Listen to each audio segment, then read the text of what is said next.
everybody. So I'm here to show you my beautiful tulip dress that I had so much fun rescuing.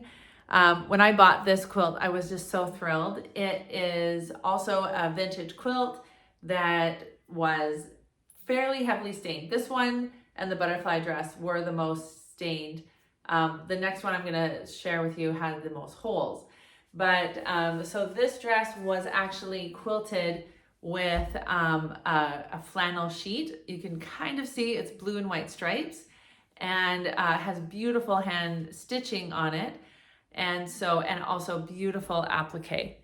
So you can see how these tulips were beautifully appliqued onto the dress. There's just so much joy. There's so many beautiful different fabrics. And then on the bodice here is interesting. There's some stains I just couldn't get out. And so I made this without a zipper, so it probably could have been a little bit more fitted, but I really love the way that it hangs so nicely and have some nice space. I'm not limited in my walking. That's another problem that I don't like to have. So when I had a really difficult time cutting this dress out because there were so many different stains, and I wasn't sure if I was going to be able to get those stains out because I hadn't figured out Barbara's daughter's stain removal trick. So I just crossed my fingers and hoped for the best when I cut this out. Now, so I had like one really big stain over here and one here, and I was able to get them out, which was awesome. And but I do want to share some just tips on construction of the dress.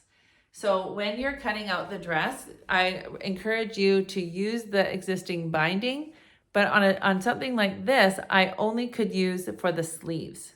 I could only line up the sleeves. So with the hem, I had to use basically, I used a two-inch strip, and I was able to do like an invisible hem or binding. And so I'll show some pictures in they'll be included in this video. And then the other piece was being able to just do some darts in the middle and the back just to provide some form to the dress. So as you think, and then the other thing I did with the leftover of this dress is I made 3 purses, and that's really fun because I used a denim fabric for the hem, for the strap.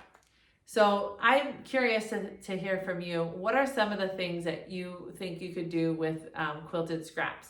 So you could make purses, you could make pencil cases, you could make, I want to hear, what are some of your ideas? You could make a book cover, a mini wallet, a little bag. What are all your ideas? I want to hear them. So again, I wanted to share before I say goodbye is and I love this analogy of this old quilt because there is a lot of beauty in this quilt, but it was really hard at first because all I really saw were the stains, and I saw the trouble spots. And that's such an analogy in your own life. How often do you look at yourself in the mirror and you see just the wrinkles, and you just see the fat maybe, or you see whatever that is, and you only are focusing on the negative, and you're not really able to see the beauty that is there. And I want to just share with you this idea that when you go into your brain, so your brain is your best asset. But if you're only if you're only speaking to your brain unkindly, if you're not controlling the way you talk to yourself, if you're not monitoring that, then think about like a car, right? If the car, you're filling up with gas and you never clean out the engine, so you're just getting all this buildup from the gas that goes through the engine, and so it gets all clogged up. That's why we need to get our oil changed. That's why we need to get repairs on our car and get it all cleaned up. So if you aren't doing that in your brain, then all you're left with is all that yucky residue, and it's also very negative, and it doesn't feel great. And so when you're operating from that way, you're more sluggish, you're not feeling so happy, you can't really be happy for other people, You are always turning to food or to shopping or to like scrolling because you don't even want to be with yourself. It's such a negative experience. And when you learn tools to help you with your brain, you can actually start loving your life no matter how much you weigh, no matter what your marital status or what your kids are doing or what was the government doing. You can actually learn to be happy on your own.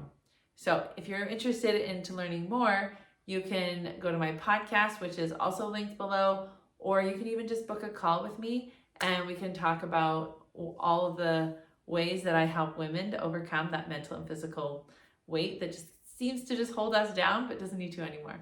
All right, take care, everyone.